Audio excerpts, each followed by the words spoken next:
이렇게 외람을 하는 거 아니야? 무슨이라고 해? 그 놀면서 나 거기 진짜 빠스 이럴 거냐? 뭐지? 개코야. 이게 뭐야? 이게 코야. 거기 진짜 얼른 거야? 나 이건 줄 알았어. 그래? 왜 가위 걸 뺏어가? 나 사과야.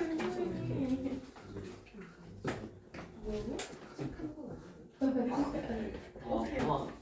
자, 오늘도 몸갈도 잔뜩 좋지. 그래서 일단은 요 나비 표지가 오늘 수업할 거 그 뭐야?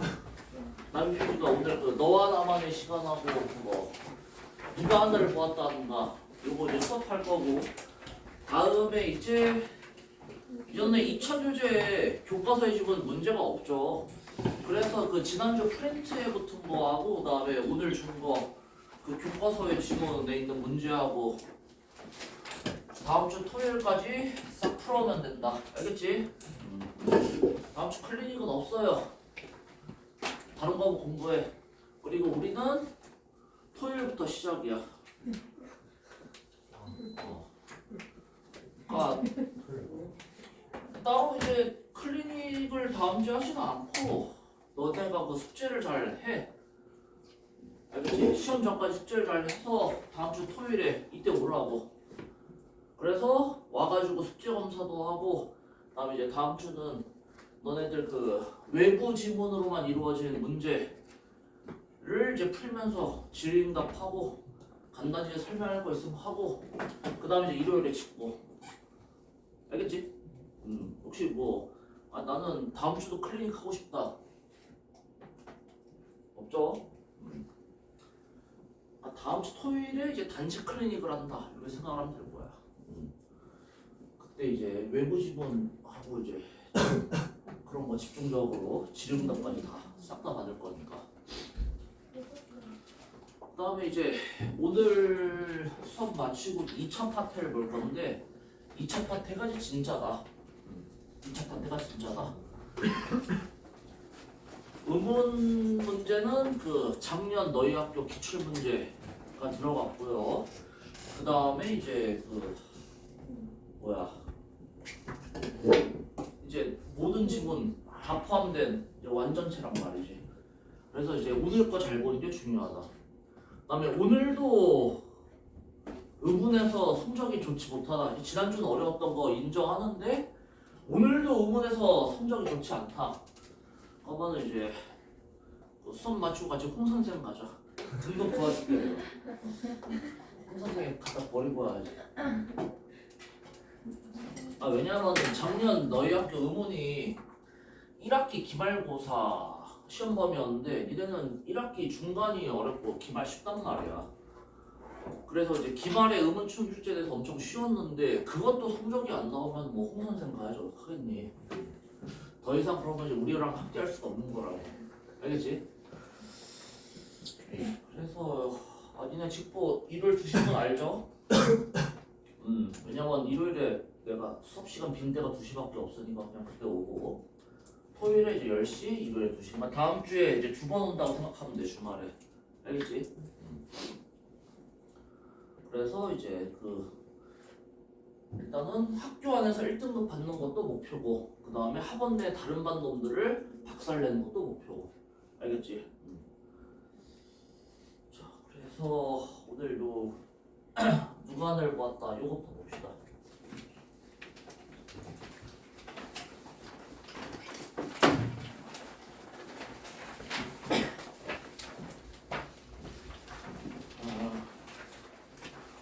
일단은 얘는 시가 창작된 그 시대적 배경부터 좀 너희가 알아야 되는데, 이게 이제 그 독재정권 시대에 창작이 됐어요. 그래서 얘가 지금 시 내용이 이 독재정권을 좀 비판하는 이 부정적 현실 상황을 비판하는 이런 내용이란 말이야. 그래서 이런 거를 이제 우리가 좀 유식한 말로 참여시라고 그래. 참여시. 독재정권을 비판하는 참여시. 알겠죠? 그래서 이제 독재정권 같은 경우에는 크게 이제 두 가지로 우리 국민들을 통제를 했는데, 먼저 첫 번째는 폭력, 강력한 이제 억압수단이지.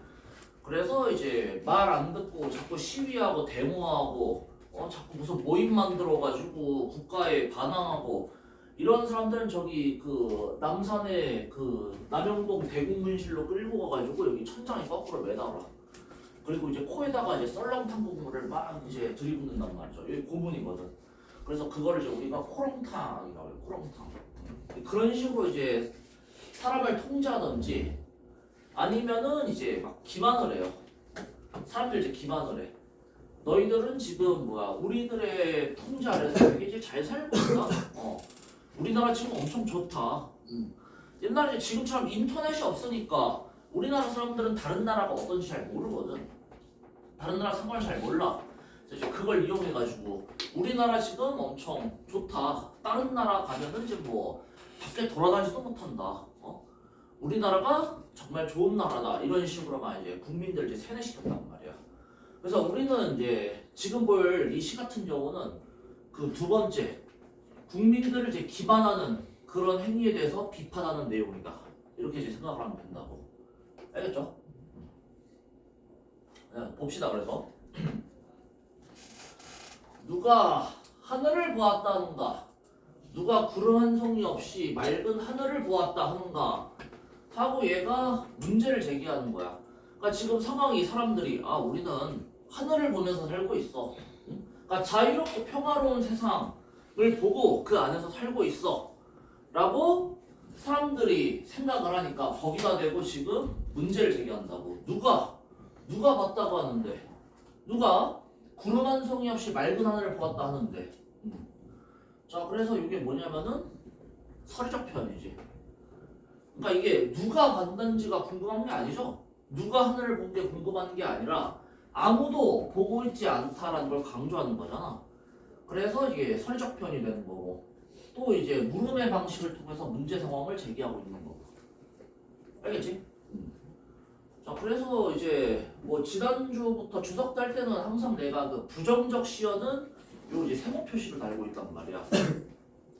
뭐 지난주 추석도 보면은 다 통일성이 있어요. 부정적인 건 다 이렇게 세모 표시야. 자 그래서 구름 한 송이 없이 맑은 하늘. 그래서 이제 구름이라는 거는 이제 현실의 억압이 되는 거고, 그 다음에 하늘이라는 거는 자유롭고 평화로운 세상인데 이걸 본 사람이 지금 아무도 없다라고 문제를 제기하는 거라고. 알겠지? 그 다음에 이제 두 번째, 네가 본 건 먹구름. 여기서 너는 내 말을 듣는 청자이자 이 당시에 우리나라에 살고 있던 민중들 얘기하는 거야. 자, 네가 본 거는 먹구름인데 너는 그걸 하늘로 알고 일생을 살아갔다 라고 이제 너한테 얘기를 하는 거지. 야, 네가 지금 하늘이라고 생각하는 거 사실은 먹구름이다. 여기서 먹구름은 이제 암담한 현실이고, 그 다음에 현실을 왜곡하는 어떤 그 다른 독재 정권의 그 수단 같은 거 얘기하는 거겠죠. 네가 본 거는 먹구름인데 그걸 하늘로 알고, 너는 이제 왜곡된 진실, 그걸 이제 진짜로 알고 지금까지 살아갔다라고 얘기를 해요. 자, 그래서 이런 어조를 우리가 뭐라고 하냐면은 단정적 어조라고 해요. 단정적 어조. 단정한다. 그러니까 이거 보통은 이제 단정 짓는다라는 말로 많이 쓰이잖아. 단정 짓다가 뭐야? 단정 짓다. 결론 내리는 거야. 결론 내리는데 약간 좀 미리 결론을 짓는, 미리 결론을 내리는 이런 느낌이거든. 그러니까 단정적 어조라는 거는 그냥 얘가 이제 딱 결론을 내린 다음에 말을 한다 이런 느낌이에요. 그러니까 이 화자는 있잖아. 네 말을 들을 생각이 없어. 이 청장 민중들의 생각을 듣지 않고 너는 그냥 거짓을 진실로 알고 살아갔어 이렇게 얘기를 해버리는 거야. 얘네들 말 듣지 않고 그냥 미리 결론을 내리는 거야. 이런 걸 이제 단정적 어조라고 해요. 알겠지? 자, 그래서 되게 표현이 세지. 단정적 어조. 그 다음에 직설적으로 너가 지금까지 잘못 알고 인생을 살아간 거야 하고 되게 직설적으로 표현을 한다고. 그러면서 이제 깨달음을 촉구하는 거죠. 아, 너 좀 깨달아봐. 너 지금 완전히 잘못 알고 있다고. 진실을 제대로 봐야 돼. 이런 이제 깨달음을 촉구하는 부분이다. 알겠지? 그 다음에 이제 보면은 요거랑 요거랑 의미가 똑같아요. 재진술 된 거야 그냥. 마찬가지로 네가 본 거는 지붕 덮은 쇠항아리. 그걸 하늘로 알고 일생을 살아갔다. 2년하고 3년 같은 내용이라고. 이 시에는 이런 게 되게 많아. 형태만 다르게 이제 똑같은 내용을 이야기하는 거야. 그래서 이렇게 똑같은 내용이 반복이 되면은 당연히 이제 운율이 형성이 되고 다음에 강조하는 효과가 있단 말이지. 그래서 강조하는 건 뭐야? 네가 지금 왜곡된 현실을 살아가고 있으니까 넌 좀 깨달아야 된다 라는 걸 지금 강조하고 있다고요. 알겠지? 동일한 문장, 아니 문장도 똑같지? 동일한 문장의 반복을 통해서 네가 왜곡된 현실을 살아가고 있음을 강조한다. 그리고 여기서 먹구름하고 지붕 덮은 쇠항아리는 둘 다 뭐야? 어떤 현실의 억압, 구속 이런 것들. 암담한 현실, 부정적 현실. 알겠죠? 자, 그래서 이렇게 얘기를 한 다음에 사람들한테 또 얘기를 해요. 자, 이제 너희가 잘못된 현실 인식을 갖고 살아가는 거 알았지? 그러니까 사람들아, 닦아라. 사람들아, 네 마음속 구름 찢어라. 사람들아, 네 머리에 덮은 쇠항아리. 사람들한테 이제 행동을 촉구해요. 어떤 행동? 이제 왜곡된 현실을 바로 볼 수 있도록 노력을 해라. 뭐뭐 해라. 명령형어조지? 명령형어미 명령형어조를 활용해서 사람들한테 행동을 촉구하고 있어. 닦아라, 찢어라. 닦아라, 구름, 찢어라, 쇠항아리. 다 이제 왜곡된 현실을 바로 보아라. 사회의 현실을 깨우치기 위해서 노력을 해라. 이렇게 이제 행동, 노력을 촉구하고 있다. 이게 이제 이 부분이야. 알겠지? 마찬가지로 이제 이거랑 내용은 똑같아요. 내용은 똑같은데 형태만 다르다. 다음에 아침 저녁 네 마음속 구름을 닦고 티 없이 맑은 영원의 하늘 볼 수 있는 사람은 외경을 알리라. 아침 저녁 네 머리 위 쇠항아리를 찢고 티 없이 맑은 구원의 하늘 마실 수 있는 사람은 그 뒤쪽에 이제 연민을 알리라 이렇게 되어 있어. 좀 같은 내용이야. 왜? 같이 좀 있죠? 왜?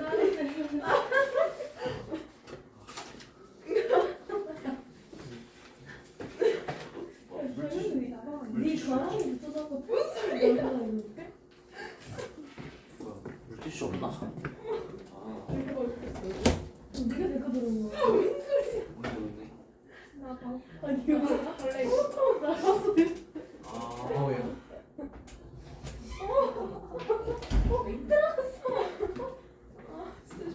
나방아 누가 데려온 거야? 연습이가 진짜 아닌데.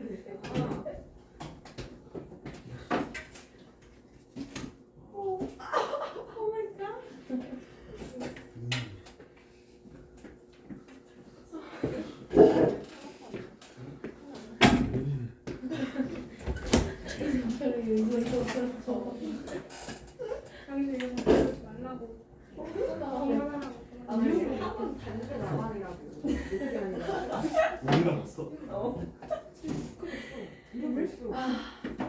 이빨 교정해 주는 데서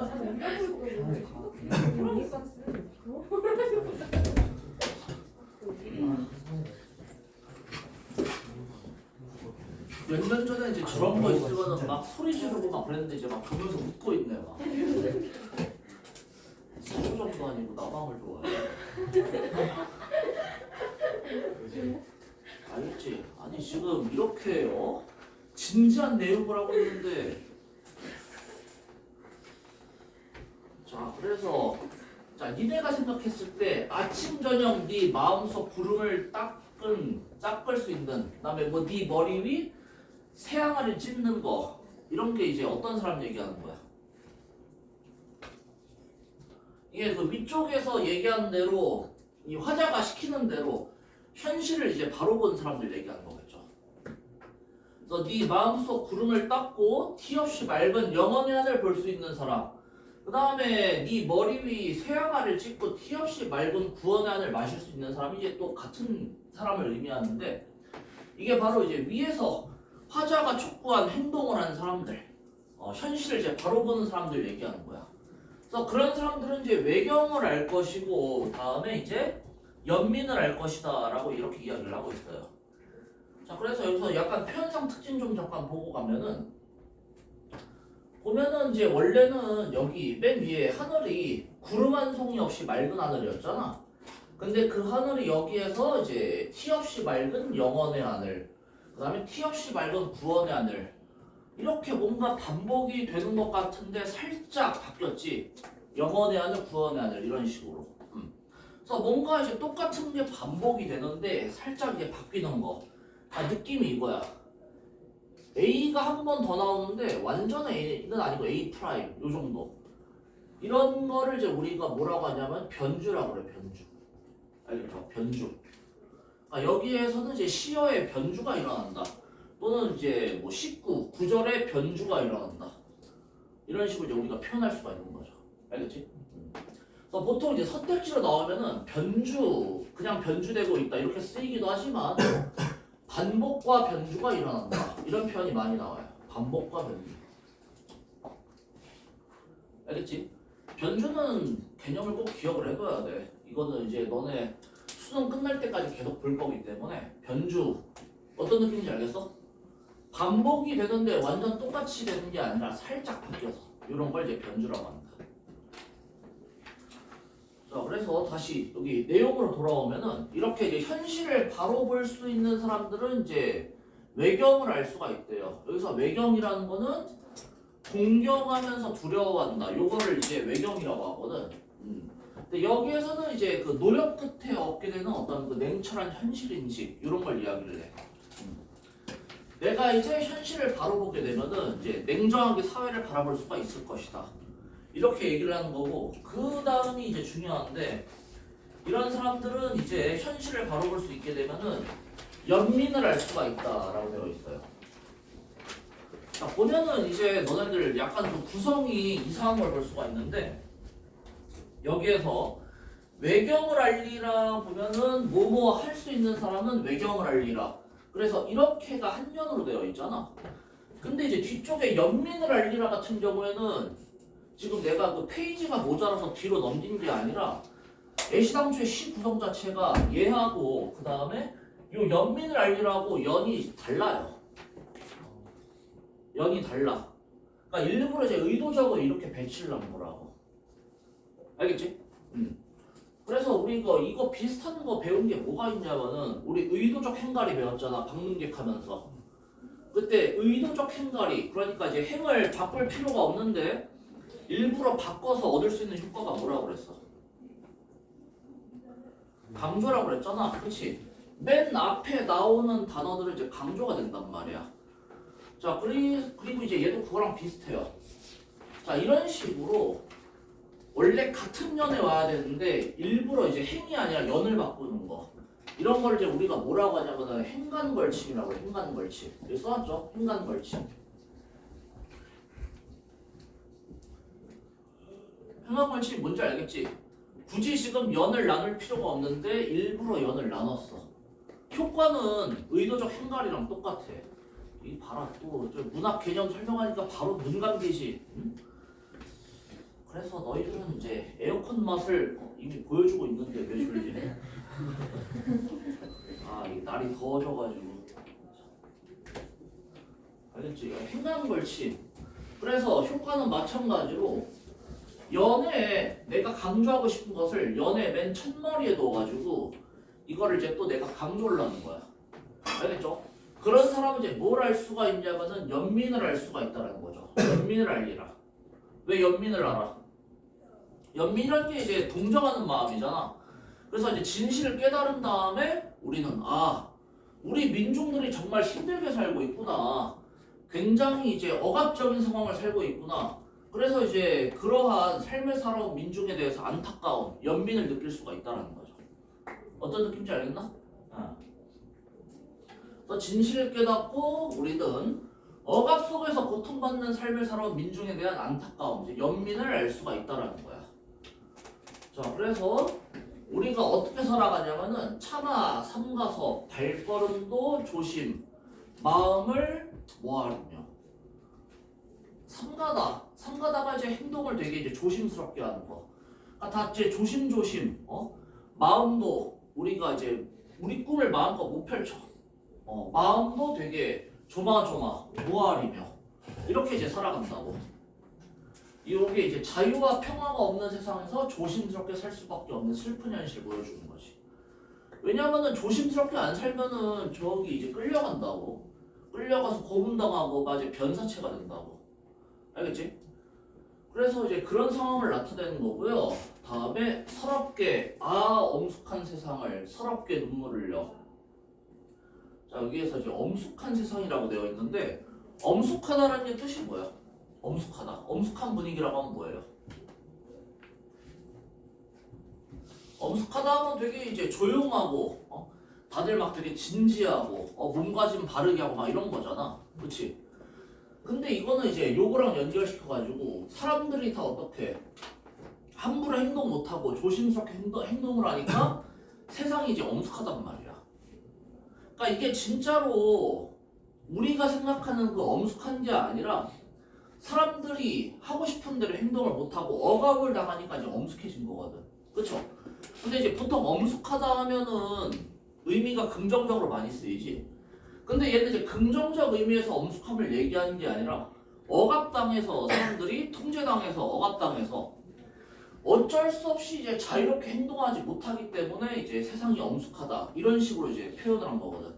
그래서 여기에 이제 반어법이야. 억압적인 세상을 엄숙하다라는 이제 긍정적인 시어를 활용해서 나타났기 때문에 이게 이제 반어적 표현이다라고 하는 거죠. 무슨 말인지 이해가나? 엄숙하다가 원래 긍정적 의미를 갖는 시어인데 여기에서 엄숙하다는 우리가 알고 있는 엄숙하다가 아니라 통제당하고 억압당해서 되게 이제 사람들이 함부로 행동할 수가 없고 자유롭게 행동할 수가 없어. 그런 거를 이제 엄숙하다라는 이제 반어적인 시어로 나타낸다. 알겠지?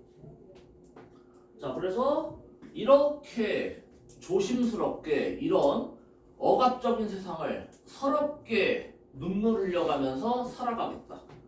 여기에서 이제 서럽게 이거는 뭐냐면은 이건 반어적 표현 아니죠? 서럽게는 진짜로 이러한 세상 속에서 살아가면서 느끼는 감정이야.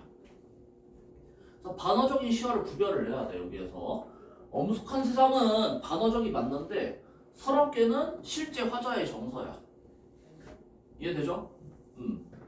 그래서 화자는 이런 상황 속에서 서럽게 이렇게 살아가겠다라고 이야기를 하는 거죠. 살아가겠다. 눈물 흘려가면서 살아가겠다. 근데 보면은 봐봐. 이것도 지금 연이 나눌 필요가 없는데 지금 나눠졌잖아. 그러니까 살아가리라도 뭐냐면은 얘가 이제 강조하고 싶은 부분이거든. 살아가겠다, 살아가리라, 뭐뭐 하리라. 의시적 표현이죠. 그렇지? 어떻게? 서럽게 이 엄숙한 세상을 눈물 흘려 살아가리라. 자, 그래서 엄숙한 세상을 눈물 흘려가면서 살아가겠다. 근데 얘가 지금 보면은 막 눈물 흘리고, 눈물 흘린다는 게 이제 사실 좀 나약한 이미지잖아. 그렇지? 나약한 느낌이란 말이야. 근데 얘가 나약한 사람이야? 위에서 보면? 아니잖아. 사람들한테 찢어라, 닦아라, 되게 이제 의지적이고 강한 사람이잖아. 그래서 이 부분 여기서도 이제 눈물 흘려 살아가리라 해서 이 눈물 흘려 얘도 이제 마찬가지로 현실 극복 의지를 반어적으로 나타낸 것이다 이렇게 보는 거야. 사실은 이제 어떻게 살아가겠어? 위에서 얘가 얘기한 것처럼 현실을 바로잡기 위해 노력하면서 적극적으로 강인하게 살아갈 거란 말이야. 근데 이거를 눈물 흘려 살아가겠다라고 이제 반어적으로 표현을 한 거고요. 그 다음에 행간 걸침을 통해서 지금 강조점은 여기지. 살아가리라. 알겠지? 여기서 살아가리라는 어떻게? 내가 적극적으로. 우리가 지난 시간에 배웠던 그 고공을 나오면서의 그 소시민, 옹졸한 새끼랑은 반대로 나는 적극적으로 이 억압적인 세상을 살아가겠다 라는 이제 현실 극복 의지가 나타난다 이렇게 보는 거지. 알겠지? 이 부분이 조금 이해하기가 어려워요. 여기부터. 이렇게 이제 억압적인 세상, 반어적으로 표현된 억압적인 세상을 서러웠다라는 정서를 느끼지만 하지만 그럼에도 나는 적극적으로 저항하면서 살아가겠다. 알겠지? 자, 그러면서 누가 하늘을 보았다 하는가? 누가 구름 한 자락 없이 맑은 하늘을 보았다 하는가? 자, 요것도 이제 보면은 1년의 내용을 반복하고 이제 변주하였다. 똑같은데 어때요? 누가 구름 한 자락 없이 맑은 하늘.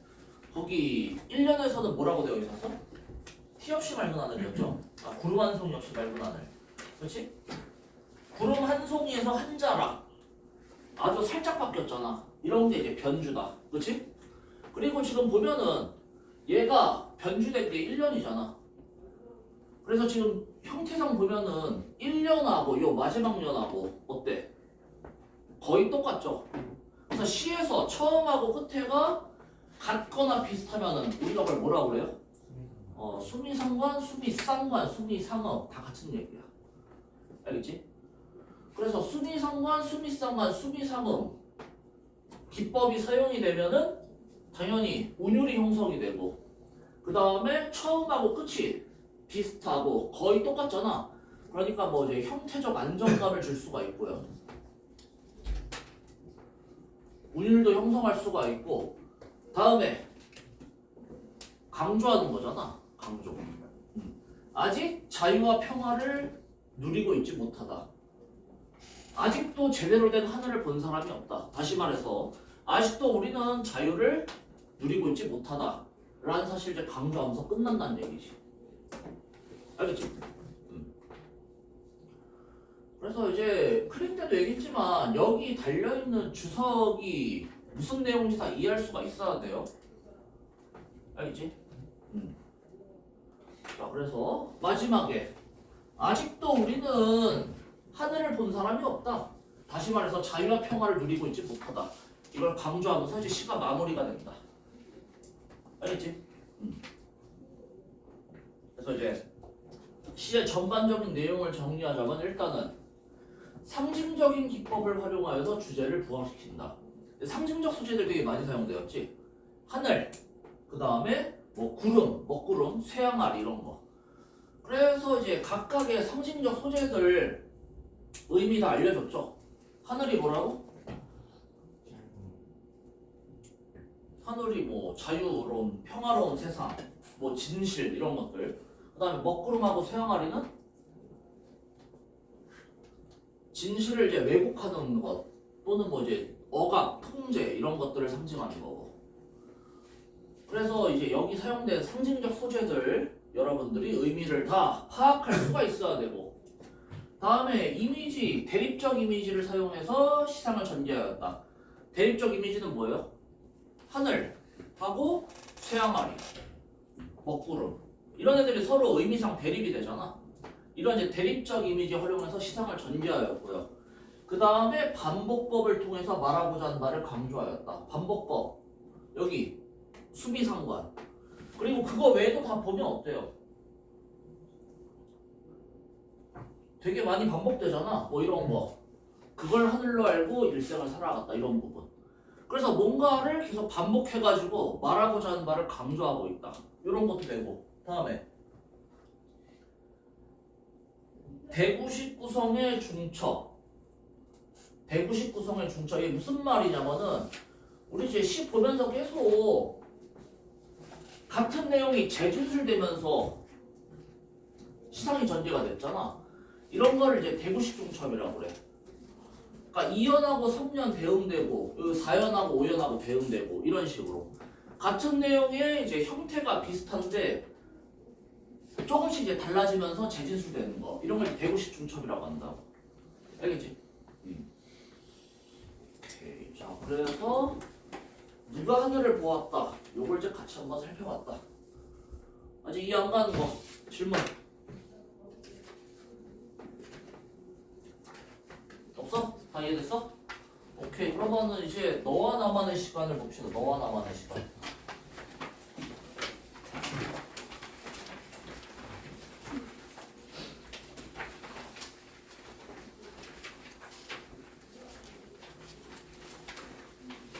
이거는 니네 외부 지문 찾는다고 시간이 없어서 내가 주석은 달지 못하고 주석이 잘 달린 자료를 그냥 가져왔어요. 여기 이 부분부터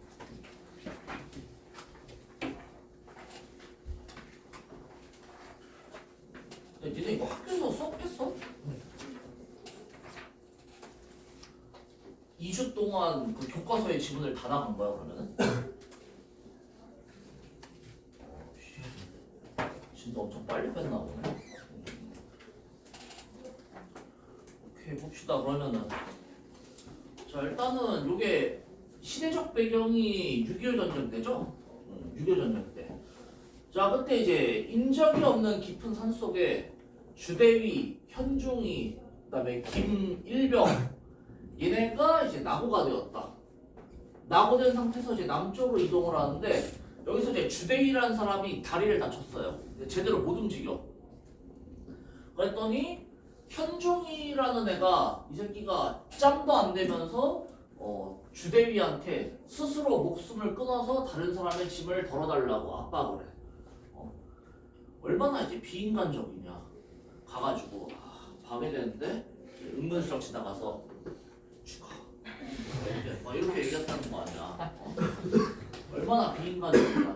하지만 주대인은 이를 외면해요. 왜냐면 얘는 이제 삶에 대한 의지가 되게 강한 인물이거든. 자 그래서 이제 현중이는 주대위가 자살을 안 하니까 얘네랑 같이 있다가는 나도 같이 죽겠다 싶어서 얘네를 버리고 이제 몰래 도망가게 된다. 그리고 이제 김일병은 얘는 이제 사람이 아주 의리가 있어. 그래서 이제 혼자서 주대위를 얻고 이동하는 이런 상황이란 말이야. 알겠죠? 그래서 이제 주제가 여기서 보면은 전쟁이라는 극한 상황에서 발현되는 인간의 의지, 주로 이제 주대위, 그 다음에 김일병, 얘네들의 어떤 그 삶에 대한 의지를 나타낸다 이렇게 보면 돼요. 그리고 보면은 이제 이 극한 상황이라는 게 어떤 상황이냐면은 이건 너네가 이제 군대를 갔다 와봤어야 아는데 중이랑 대위랑 딱 있잖아. 대위가 중이한테 엎드려 뻗쳐를 시킬 수가 있어요. 그 정도로 이제 급이 차이가 난단 말이야. 대위하고 중이하고는. 근데 여기 보면 어때? 중이가 대위한테 자살해라 막 이러잖아. 그래서 이게 이제 어떤 상황이냐면은 그 계급 질서가 파괴되었다 이렇게 보시면 되거든.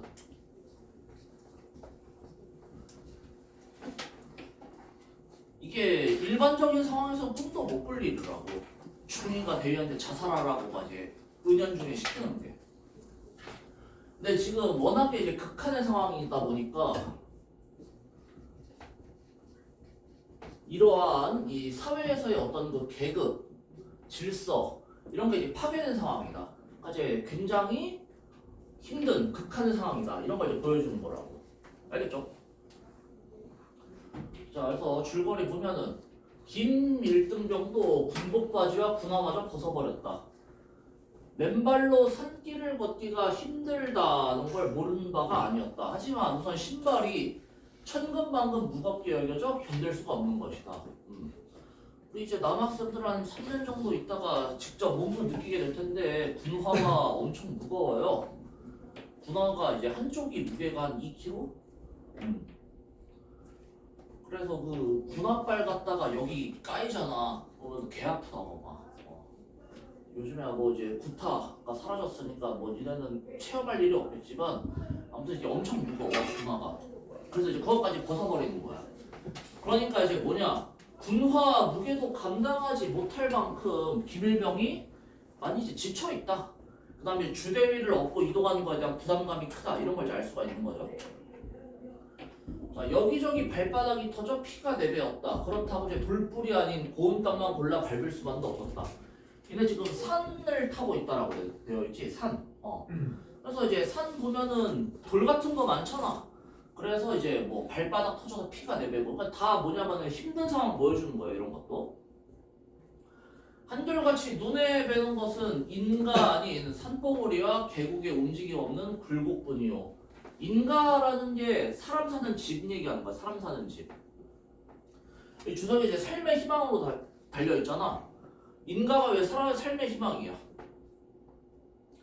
사람 사는 집을 발견하면은 거기서 쉴 수도 있고 도움을 받을 수도 있잖아. 그래서 이게 이제 삶의 희망이 되는 거라고. 지금 얘네가 힘든 거는 가장 큰 문제가 뭐냐면은 배고픈 거. 배고픈 거. 이게 이제 가장 힘들어. 그래서 이제 사람 사는 집을 발견을 해야지 거기서 먹을 걸 얻을 수 있을 거 아니야. 그렇죠? 자, 귀에는 그처럼 갈망하고 있는 아군의 포소리 대신에 아군의 포소리를 왜 갈망을 해요?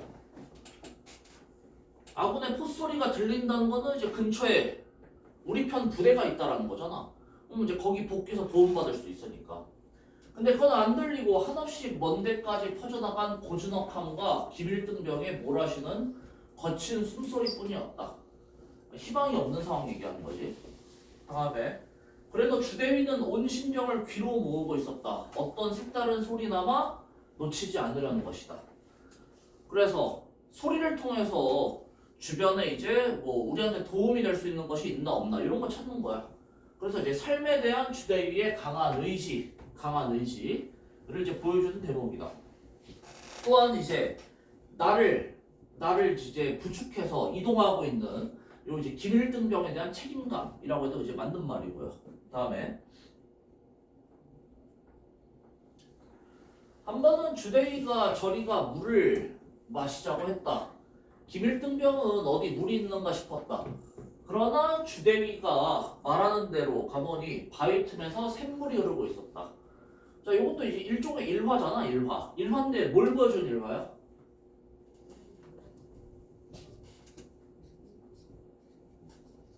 주대위가 청력이 좋아요. 그러니까 이제 기밀병은 듣지 못하는 소리를 마저 들을 수가 있단 말이야. 그래서 이게 나중에 이제 기밀병은 못 듣고 주대위만 그 개 짖는 소리를 들어서 얘네가 이제 살 수가 있게 되거든. 이제 그런 거를 보여주는 일화다. 주대위가 청력이 좋다는 걸 보여주는 일화다. 이렇게 보시면 돼. 자, 하루 종일 걸은 것이 겨우 10리길도 못 되었다. 그동안 두 사람은 산개구리 몇 마리를 잡아 날로 먹었을 뿐이었다. 굉장히 힘든 상황. 자, 기밀등병의 무릎은 무릎푼이지. 그렇지, 무릎푼이지. 왜 무릎푼이야? 얘는 이제 형식 형태소기 때문에 뭐야? 음끝을 적용하지 않고 그대로 연음을 시킨다. 그래서 이제 무릎푼이야. 알겠지? 무릎은 굽어지고 허리는 앞으로 숙여져 거의 기는 신용이었다. 자, 주대위는 긴 일등병의 허리가 앞으로 솟는 각도에 따라 그만큼 자기의 생에 대한 희망도 꺾여 들어감을 느껴야만 했다. 이 기밀등병이 점점 지쳐가는 걸 느끼면서 얘가 지쳐서 못 움직이면 주대위도 같이 죽는 거거든. 그래서 이제 이런 감정을 느끼는 거예요. 자, 그러다 이제 저녁 때쯤 어느 능선을 돌아가노라니까 앞에서 까마귀 한 마리가 펄럭하고 날아올랐다. 너네 이제 영화 많이 봤죠? 보통 이제 사람 죽어있을 때 무슨 소리 들려? 까마귀 우는 소리 들리잖아. 그래서 이 까마귀가 이제 먼저 갔던 그 현중이의 죽음을 암시한다 이렇게 봐요. 깎은 듯한 낭떠러지가 가로놓여 있는 것이다. 발길을 돌리며 이제 기밀등병은 무심코 아래를 내려다보았는데 거기에 까마귀 두세 마리가 앉아 무엇인가 열심히 쪼고 있었다. 사람의 시체였다. 그리고 첫눈에 그것은 현중이의 시체라는 걸 알 수 있었다. 어제 저녁 두 사람을 버리고 떠났을 때와 똑같이 위는 셔츠바람이요 아래는 군복 바지에 군화를 신고 있었다. 현중이까지 낭떠러지에 떨어져서 죽은 거야. 여기 보면은 주석에 아래는 군복 바지에 군화를 신고 있었다에다가 현중이가 기밀등병보다 체력적으로 덜 지쳐 있었으니 간접적으로 드러남 이라고 되어 있는데 이거 보고 어떻게 할 수 있어? 아까 앞에 기억나죠? 기밀등병은 지금 군화를 벗었어. 왜냐면 군화가 무거워가지고 발 옮기기가 어려우니까. 이걸 통해서 알 수가 있다는 거죠. 근데 까마귀란 놈이 시체 얼굴에 붙어서 무엇인가 쪼고 있는 것이었다. 그러다가 이쪽을 보고는 날아갈 기미를 보이다가도 그저 까욱까욱 몇 번 올 뿐 다시 쪼기를 계속하는 것이었다. 자, 시체 얼굴엔 이미 눈알은 없어져 떼꾼 아닌 검은 구멍이 나 있었다. 이제 사람 신체 부위에서 눈알이 제일 먹기가 쉬우니까 부드럽잖아. 자, 그래서 두 사람은 이쪽으로 아무데나 쓰러지듯이 들어누웠다. 현중이의 시체를 보자 마지막 남았던 기운만저 빠져버리고 막못이었다. 그래서 이제 어제까지 동료였던 사람이 이제 죽은 거 보니까 희망이 이제 사라졌다. 죽음을 예감하고 이제 절망하는 부분. 다음에 잠시 후에 김일등병은 무엇을 생각했는지 일어나 허청거리며 벼랑 쪽으로가 돌을 집어 던지기 시작했다. 왜 그러는 거예요? 왜 돌을 던지는 거야? 까마귀 쫓아내려고. 그래서 이게 이제 어쨌든 우리를 버리긴 했지만 한때 동료였잖아. 그래서 이제 동료애의 표현이고, 그 다음에 이제 현중이의 모습을 보고 이제 자기 죽음을 예감했잖아. 그러니까 나도 저렇게 되겠구나 이런 생각을 한 거겠지. 그래서 이제 죽음에 대한 두려움과 거부감의 표현이다 이렇게도 보는 거예요. 가은아, 좀 깨워줘. 수미 좀 깨워줘. 저 자리가 뭐 있나? 왜 저기만 가면 다 졸지? 자, 그리고 이제 김일등병은 도로와 쓰러지듯이 들어 누워버렸다. 보통 이제 소설에서 뭐 들어 눕는다 이런 게 이제 체념하고 절망을 나타내는 그런 이제 표현으로 많이 쓰인단 말이죠. 옆에 누워있는 주대위를 돌아보았다. 그는 눈을 감은 채 번듯이 누워있었다. 김일등병은 전에 치열한 싸움터에서는 오히려 잊게 마련이었던 죽음이라는 것을 몸 가까이 느꼈다. 내일쯤은 까마귀가 자기네 눈알도 파먹으리라. 그러자 그는 옆에 누워있는 주대위가 먼저 죽어 까마귀의 눈알을 파먹히는 걸 보더니보다 차라리 자기 편이 먼저 죽어 모든 것을 모르고 지나가기를 바랐다. 이거 이제 그 죽음에 대한 두려움, 공포 느끼는 거죠. 그러니까 이제 내가 죽는 것도 죽는 건데 다른 사람 죽는 걸 보면 자꾸 이제 죽음이 무서워지기 때문에 그런 거 얘기하는 거야 지금. 자, 그는 문득 울고 싶어졌다. 그러나 그럴 기운조차 그에게는 없었다. 저도 모르게 혼곤히 잠속에 끌려 들어갔던 김일등병은 주대위가 무어라 부르는 소리에 눈을 떴다. 하늘에 별이 총총 나 있었다. 저 소리를 좀 듣게. 주대위가 누운 채 수잔한 모간의 소리로 콧소리를 쎄. 김일등병은 정신이 번쩍 들어 상관신을 일으키며 귀를 기울였다. 과연 먼 우레소리 같은 포성이 은은히 들려오는 것이었다. 어느 편입니까? 아군의 표야. 155밀리에. 이 주대위의 간별임은 틀림없는 것이다. 이 아까 전에 귀 되게 좋은 거 알려줬죠? 청력이 좋아요. 그래, 얼마나 먼 거리냐고 물으려는데 주대위 편에서 그렇지만 너무 멀어. 40리는 되겠어. 40리는 실이 되겠어. 얘네 아까 전에 둘이서 하루 종일 얼마나 걸었다라고 그랬어? 10리 걸었다라고 그랬잖아. 하루 종일 10리 걷는데 40리를 어떻게 가요? 그래서 이 포소리가 희망을 주지만 일시적일 뿐 더 큰 실망감을 주는 소재다라고 되어 있는 거야. 포소리 보고 아군폰에 살았다 싶었는데 너무 멀리 있어요. 그렇다면 이제 아무리 아군의 포라 해도 소용이 없다. 그래서 김일등병은 도로 자리에 누워버렸다. 아까 얘기했죠. 눕는다라는 게 이제 체념, 그 다음에 이제 실망감의 표현이라고 했죠. 자, 주대위는 지금 자기는 각각으로 죽어가고 있다고 느꼈다. 이상스레 맑은 정신을 그게 느껴졌다. 그러다가 그는 드디어 지금까지 피해오던 어떤 상념과 정면을 부딪혔다. 그것은 권총을 사용해야 한다는 생각이었다. 자, 여기 나와 있죠. 권총의 상징적 의미. 그러니까 현종이가 주대위한테 직접적으로 죽어 이렇게 얘기하는 게 아니라 주대위가 이제 권총을 이렇게 차고 있단 말이야. 그럼 현진이가 계속해서 지나가면서 주대위에게 권총을 쓱 바라본단 말이야. 이런 식으로 빨리 좀 알아서 자살해라. 이런 걸 이제 암시를 했단 말이죠. 그치? 자, 그래서 그 권총이라는 게 그 주세위의 이제 자살하고 연관이 된단 말이야.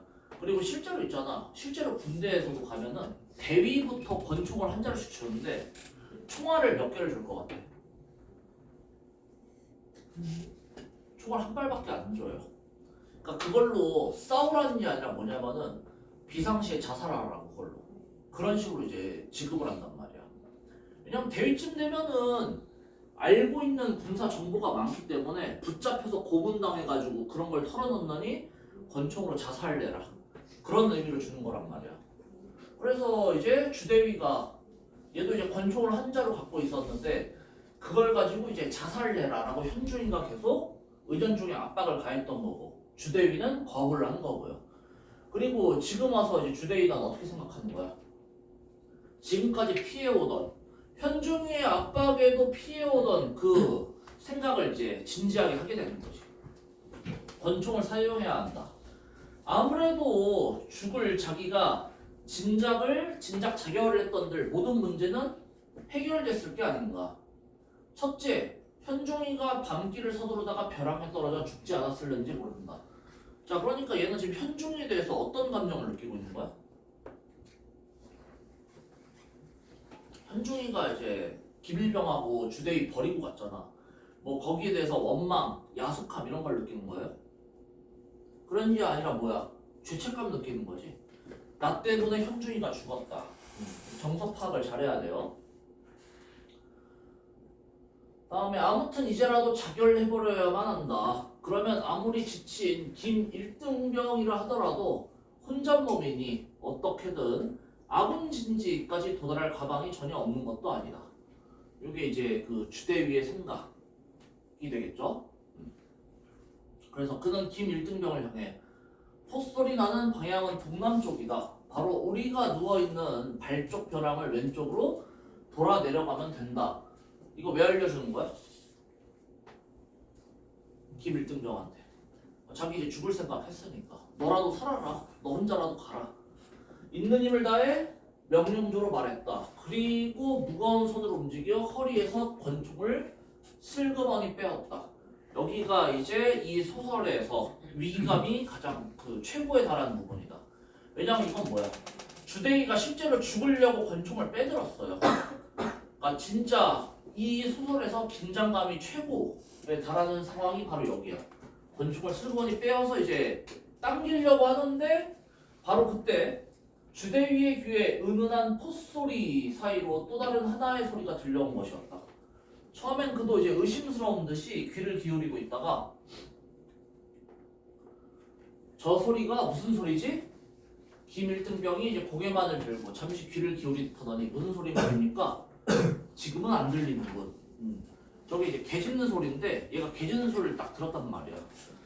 자, 다음에 이제 보면은 거기에 그쳤던 소리가 바람을 탄 듯이 다시 들려왔다. 저 소리 말이야. 이 머리 쪽에서 들려오는. 그래도 김일등병의 귀에는 아무것도 들리지 않았다. 개 짖는 소리 같아. 개 짖는 소리. 그러니까 개 소리가 들린다라는 거는 이제 개를 키우는 집이 있다는 얘기죠. 그래서 이게 이제 근처에 개 짖는 소리가 들릴 정도로 가까운 곳에 사람 사는 집, 인가가 있다는 것을 알려줘요. 그러면 이제 주대위가 죽으려고 마음을 먹었다가 이제 어떤 생각을 갖게 되는 거야? 삶에 대한 이제 희망을 갖게 되는 거라고. 아, 개 짖는 소리가 근처에 있다. 이렇게 들릴 정도로 가까이 인가가 있다. 그럼 우리는 살 수 있다. 그래서 인물의 그 내면 심리가 전환되는 계기. 좀 전에 얘 뭐 하려고 그랬어? 좀 전에 자살하려고 그랬죠. 그렇지? 자살하려고 하다가 이제 삶에 대한 희망을 갖게 된다. 내면 심리가 이제 전환되는 계기가 마련되었다. 알겠지?